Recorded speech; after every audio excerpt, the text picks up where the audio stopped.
Assalamualaikum warahmatullahi wabarakatuh. Pada hari ini saya akan menyimpulkan materi ilmu Al-Quran.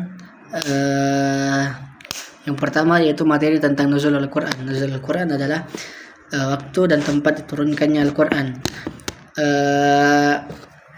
Al-Quran diturunkan terbagi menjadi dua fase. Yang pertama yaitu dari Lauhul Mahfuz, yaitu Allah SWT langsung 30 juz ke langit bumi atau Baitul Izzah. Yang kedua adalah dari Baitul Izzah langit bumi turun kepada Nabi Muhammad SAW melalui perantara malaikat Jibril secara berangsur-angsur atau sedikit-sedikit. Awal turunnya Al-Quran ada yang menyepakati bahwa pada tanggal 17 Ramadan sebelum hijrah atau malam Lailatul Qadar. Alasan mengapa Al-Quran diturunkan secara berangsur-angsur agar dapat menguatkan hati Nabi Muhammad SAW. Yang kedua adalah sebagai penetapan hukum awal. Yang ketiga adalah karena mudah dihafal. Yang keempat adalah bukti bahwa Al-Quran berasal dari Sang Maha Bijaksana, bukan hasil rekayasa dari Nabi Muhammad SAW. Yang kedua adalah kodifikasi atau pengumpulan Al-Quran di zaman Khulafaur Rasyidin. Ketika Nabi wafat, ada 3 khalifah yang berperan aktif dalam pengumpulan Al-Quran. Pada awalnya Abu Bakar As-Siddiq cemas karena pada saat perang Yamamah banyak para hufaz Al-Quran yang wafat. Maka dari itu dengan inisiatif sendiri Abu Bakar mengumpulkan Al-Quran dari ayat Al-Quran dari pelepah kurma, dari batu-batu, tulang-tulang, dan mengumpulkannya menjadi satu himpunan. Setelah itu pada zamannya Umar bin Khattab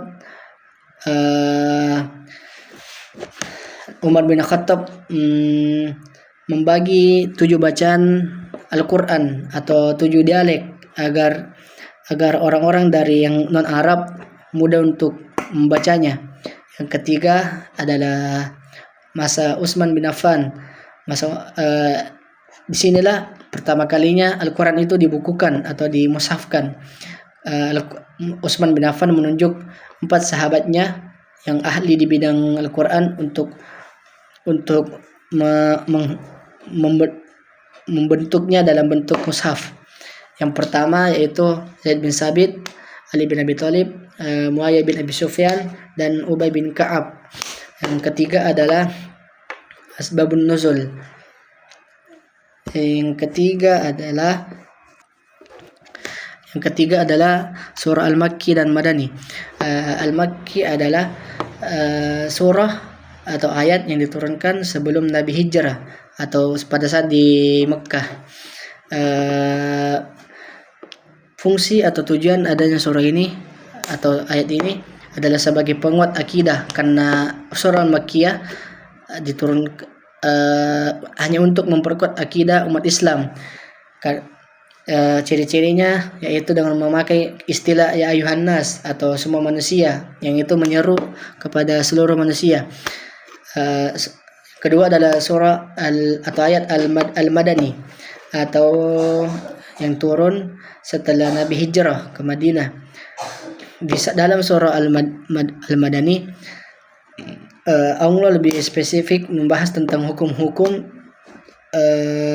syariat atau syariah dalam Islam, dan untuk melengkapi apa yang belum ada di dalam Islam itu sendiri. Yang keempat adalah materi tentang Asbabun Nuzul. Asbabun Nuzul adalah sebab atau turunnya ayat Al-Quran.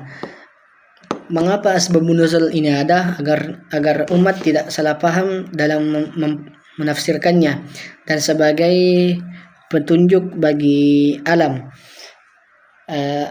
Asbabun Nuzul ada karena beberapa hal, yaitu yang pertama adalah peristiwa. Banyak ayat-ayat yang didasari pada peristiwa besar. Yang kedua adalah pertanyaan. Al-Quran, ayat Al-Quran itu banyak menjawab pertanyaan-pertanyaan dari sahabat maupun orang-orang kafir. Yang ketiga adalah kesalahan atau kesalahan. Jadi ayat Al-Quran itu ada yang menegur pada sahabat-sahabat atau para nabi yang itu pada perdebatan. Ayat-ayat Al-Quran ini ada untuk menengahi perdebatan-perdebatan di kalangan sahabat. Ada itu asbabun nuzul ini memiliki fungsi yang penting dalam pemahaman ayat. Jadi dalam ketika menafsirkan suatu ayat kita harus melihat dulu asbabun nuzulnya. Materi selanjutnya itu al-muhkam dan al-mutasyabih.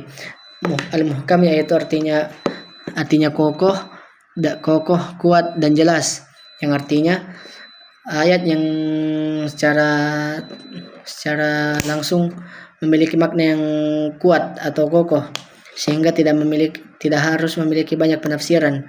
Sedangkan al-mutasyabih yang artinya al-mutasyabih ayat yang harus yang maknanya tidak secara langsung jelas.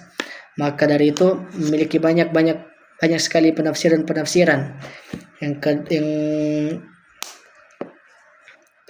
penafsiran. Maksud adanya ayat al-muhkam dan mutasyabih agar umat Islam lebih banyak berpikir dan lebih banyak mengkaji dan meneliti tentang ayat-ayat Al-Quran dan sebagai uji keimanan bagi umat Islam. Setelah itu materi tentang nasikh wa mansukh. Nasikh wa mansukh adalah menghapus suatu hukum dalil pada ayat Al-Quran dan menggantinya pada ayat dan hukum yang baru.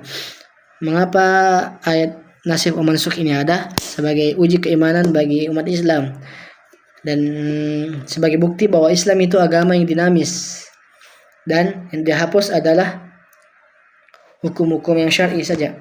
Ayatnya tetap namun hukumnya tidak berlaku atau diganti. Mungkin cukup sekian yang bisa saya sampaikan. Assalamualaikum warahmatullahi wabarakatuh.